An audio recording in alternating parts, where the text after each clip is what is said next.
Welcome and bienvenidos. I'm Nic Finelli, host of the Charlotte FC podcast, where we talk beyond the pitch with the fascinating people that work for and around the club. Today on the show, I have a conversation with Charlotte FC defender Nathan Byrne.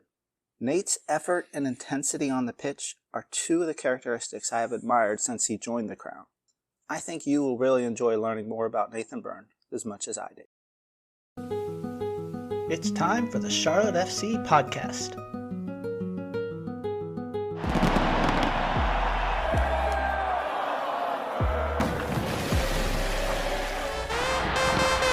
Blocked, who's back's gonna get it back. Westwood, rather Vargas, the touch, the finish! Gone! The Alba, whipped in, good ball! Oh! Christian Kalina, a save to save the season! Crown belongs to Charlotte! And Charlotte FC, if the results hold, have clinched its first playoff berth in club history!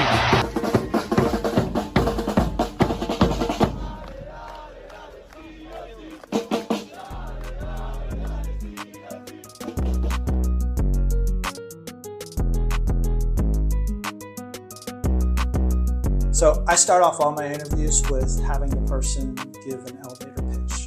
So an elevator pitch, basically, like, who are you? Like, how do you introduce yourself to other people? Nathan Byrne, 31 years old, professional footballer, if you want to call me that. And happy-go-lucky guy. All right. Well, welcome. So I'm really interested a lot of times in the players and how they grew up and how they started. So you probably have some good stories. First of all, you grew up at St. Albans, is that correct? Yeah. Can you tell me a little bit about what it was like growing up there? Well, I came into football at around 5 or 6, and it was my mum who made me go. I didn't want to go, but she said I was a lazy child and all I wanted to do was watch TV and eat snacks. So she wanted me to have some sort of activity.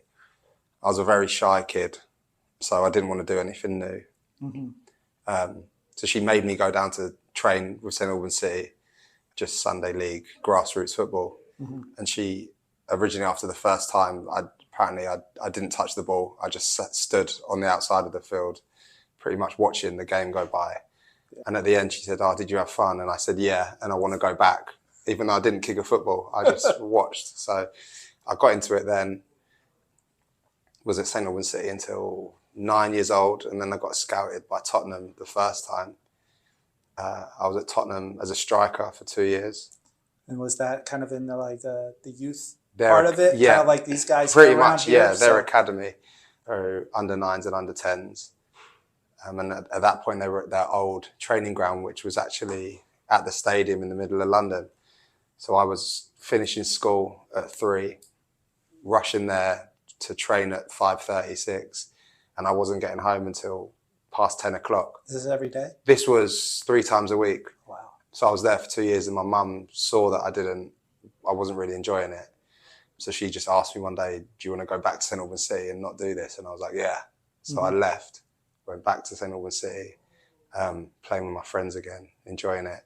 And then I ended up getting re-scouted under 14s. Mm-hmm. And then by then I was playing right back. So, and then from then, at that point I wanted to play football. So, do you think it was the position, or you think it's just a combination of maturity? No, it was definitely more the age I was at. I wanted to play football at that age. I wanted to play football just to have fun. It was I didn't even think about it being a career. So when it was taken that seriously at such a young age, I just didn't really enjoy it. Yeah. And so then you actually were signed by them. That was your first professional at Tottenham. You didn't get any actual appearances, but you got to train and see what it was like to be in that first team atmosphere. Did that shape you in any way as a player?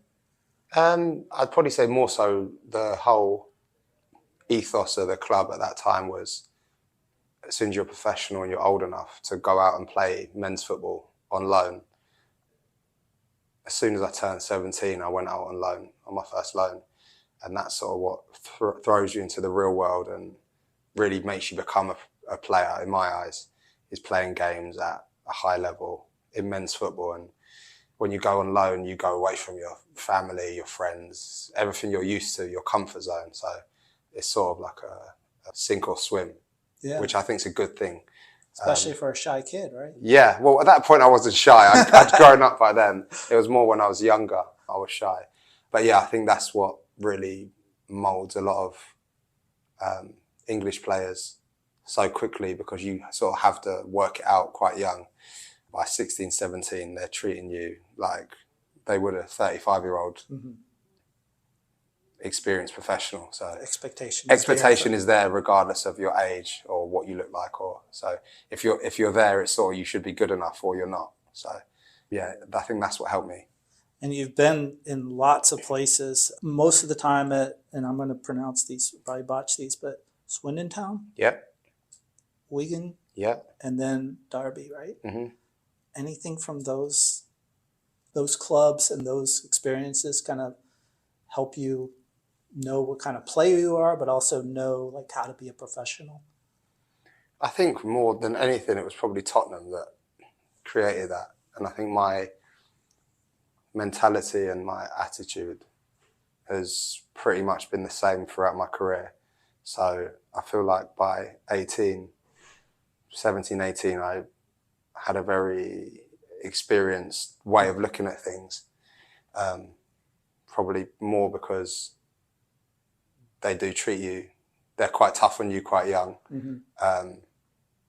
I mean, we were in our youth team, we did 7 in the morning to 5 at night, and you only train 2 or 3 hours of that. Wow. So a lot of it's, you do gym, you do studying, you look at football, you clean the dressing rooms, you clean the showers, you wash the first team boots.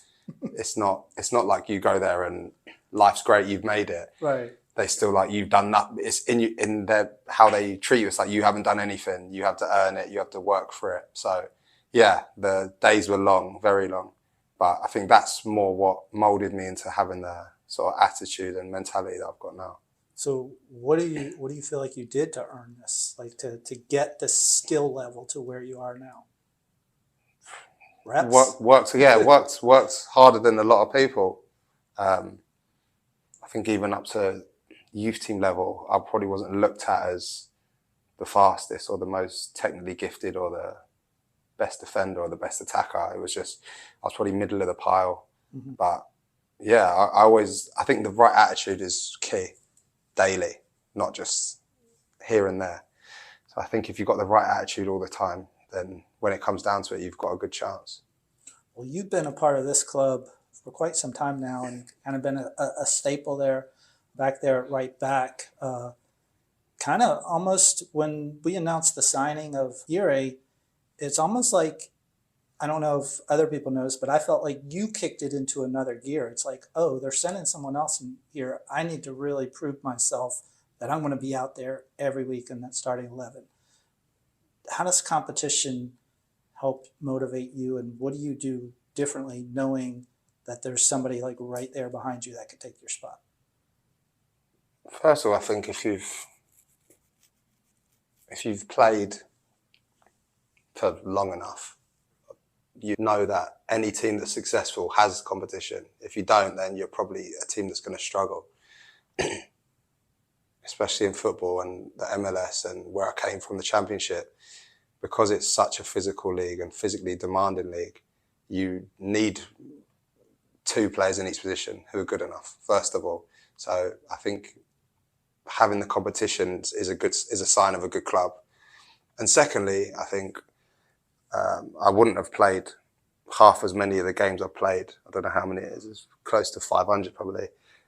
If I didn't sort of back myself and believe I'm good enough. So I never look at who we sign as, oh, if they're better at me at this or better. I always back myself to play, and if I play, I back myself to stay in the team. So it's just sort of more inner confidence more than what's around me, if that makes sense. Right.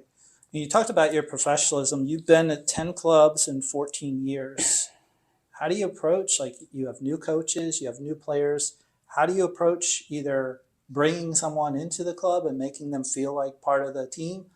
And then if they are new, like a new gaffer or something like that, how do you besides your play on the pitch, how do you make yourself known or get them to know you and what makes you tick?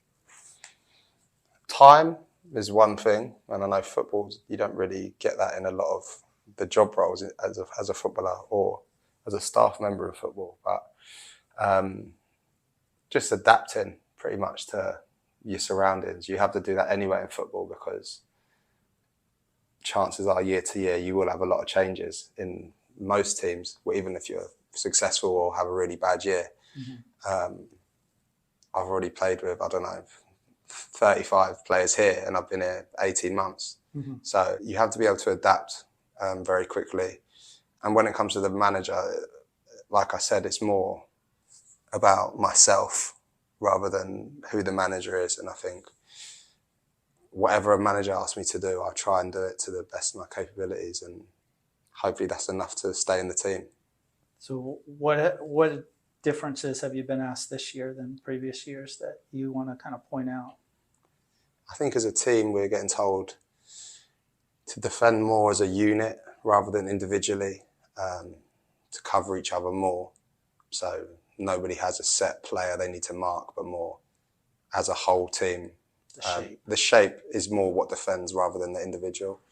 And personally, in my position, I've been given probably a bit more freedom attacking wise. I'm allowed to get forward more and help out the attack when the ball's on my side, which I enjoy, because I like to get forward and do both sides of the game. But no, he's kept a lot of the structural things the same, formation similar, and we're also allowed to play less one-dimensionally. Mm-hmm. If wherever the space is, we try and find it. So if we can go forward in one pass, more over doing 6 or 7 passes, then let's do it. So it's more adapting to how the team in front of us are playing and trying to find their weaknesses. Has it helped having the kind of same core of defensive players together as far as communication and stuff, and especially since you are covering and helping each other? Yeah, definitely. I think defensively in the team, you see successful teams, they don't have that many changes game to game in a season. It's only sort of where needed, or if someone's had a really poor performance or you've suffered a really bad loss. But no, consistency, especially in a team defensively, is massive, because building relationships on and off the field helps. Yeah. Speaking of that, on and off the field relationships, you have been named a Players' Player of the Year 3 times that I know of, possibly more. Can you talk about like what that kind of means? Because to me, that's an honor that the players are respecting you at such a high level that you're basically like almost like a coach, but also a motivator and all those things. What do you take from that? Yeah, I mean, it's probably the nicest thing you could get given, to be honest, as a footballer. For me, I think, because, like you say, fans or other players only see you for the 90 minutes that they play against you, or see your 45 games you play a season on a video. But yeah, your teammates and your staff members and the people who are around you see you every day on and off the field. So yeah, to me, it's a great honour. I try to be a good guy and help people as much as possible. Yeah. Are you like a locker room kind of kidder, jabber at people and kind of get people kind of in a loose mood? Like, what do you? Yeah, I just try to make people happy as much as possible. I think a good environment is so underlooked in sports in general. And I think if the environment that you come to every day and the relationships that you have off the field with your teammates and your staff is good, then you'll win more games. I think that's a fact. So, yeah. So who here at Charlotte have you kind of had like more of a close relationship? Of course, obviously here, you know, when you're playing and doing things, you're kind of with everybody, but maybe off the field kind of stuff. What do you? Well, I'm very close with the other Brits, Ashley, Westwood and Scott, naturally, just because we know the same things, like the same things, have the same banter. I'm very close with Kerwin Vargas. A lot of people are surprised at that because I can't speak Spanish and he can't really speak English. but we're very, very close. He's like my little brother. So yeah, I'd say they're my 3 closest. Yeah, I kind of noticed Kerwin seems to have a bond with all the Brits. Yeah, he does. No, he's a really good kid and he's got a lot of talent. Now, did you have a mentor player that you looked up to as you were going up in the ranks there? I wouldn't say so. Probably, as you saw, I've played for a lot of teams and I've had a lot of changes. So it's not like I've been at the same club for 5 or 6 years. But I try and learn. Growing up, I tried to learn from whoever was the most accomplished, most experienced player in every team I played for. And I think along the way, I've learned a lot from a whole different group of people at different clubs. But what about from afar, like watching on television or something? There's certain players that you're like, I want to see how they do this. No, I don't even want to say it anymore because of what he's going through at the moment. But my hero growing up was Dani Alves, and the way he played, that's who I wanted to play like. And I was a real big Barcelona fan, young when they were unbeatable and beating everyone. But everyone asked me, "Who's your team? Do you support?" And I never really had a team in England. My dad was Man United through and through, but I didn't get the love for any team that much. I never really understood it. Yeah. But yeah, watching Barcelona and how Alves used to play was pretty much my idol of a footballer. Nice. And then you talked about Kerwin. Is there any other the young players that you've kind of, or has kind of gravitated to you as kind of you being the mentor to them?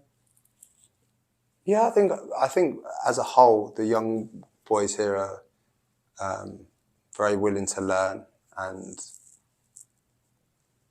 us more experienced players are willing to teach them as much as we know and as much as we can help them. So I think there's a good balance in general. And I think obviously we have Nympha, who's extremely young, with so much potential. If I was going to say someone, it would be him because he's still a boy, you know. So he needs guidance and he needs the right people around him, and not to be hyped up too quickly, because I think that's very important in football. Let him do what he's doing and learn. Because, I've seen a lot of players over the years who struggle when they have everyone expecting the world of them. So, he's got a lot of potential and a bright future ahead of him. Do you have a moment in your career that you could like play over and over, or like you sit in your head, you're like, man, I was really on that day, or that was an awesome moment? Yeah, I've got a few that would stand out. I scored a hat-trick from wing-back. That's a nice. And that was the first game of the season, and I ended up getting my move to Wolves from Swindon pretty much from that, I think. Yeah. That was a nice moment. Playoff semi-final. It was 7-6 on aggregate, the game, over two legs. Yeah, it was a good one. And I thankfully scored the winner for 2-1. So that was a nice moment. And then getting promoted with Wigan and being champions. Yeah, it was a great day.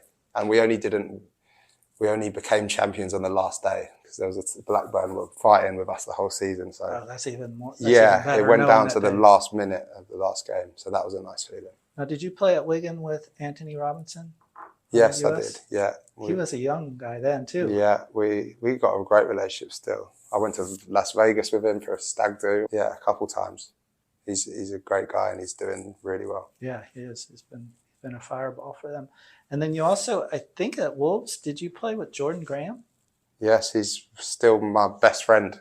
I was going to say, I noticed you send some notes out to him on socials. So just wondering, like, that kind of relationship, like because you were only there like maybe a year or two together. No, 9 months together.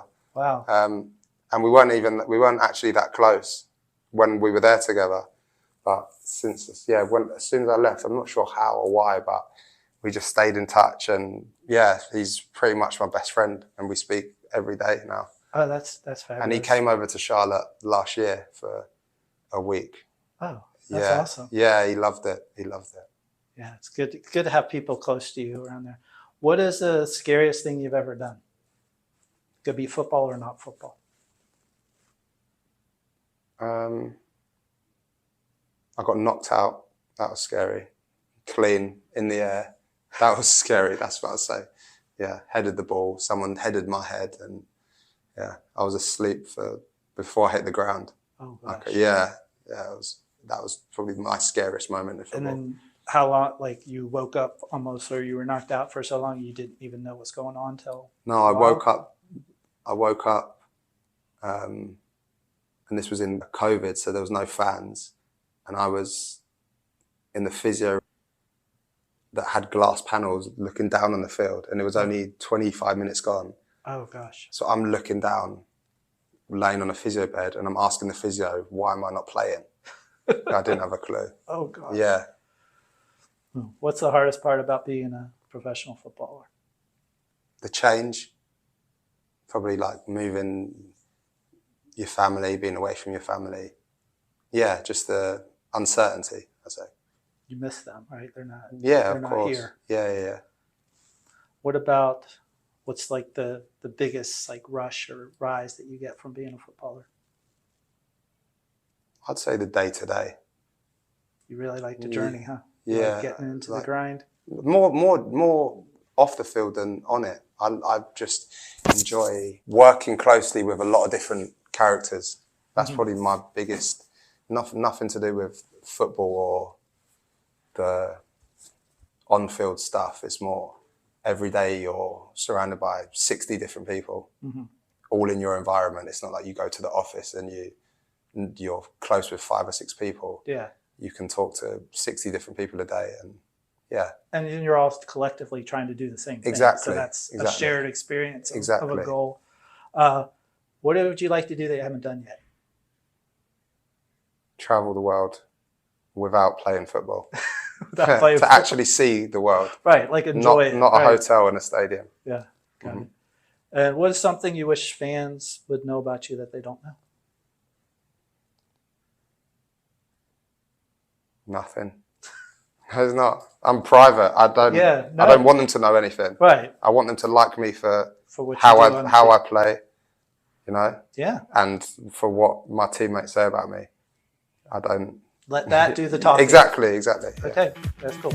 We got 1 more minute left. It's stoppage time.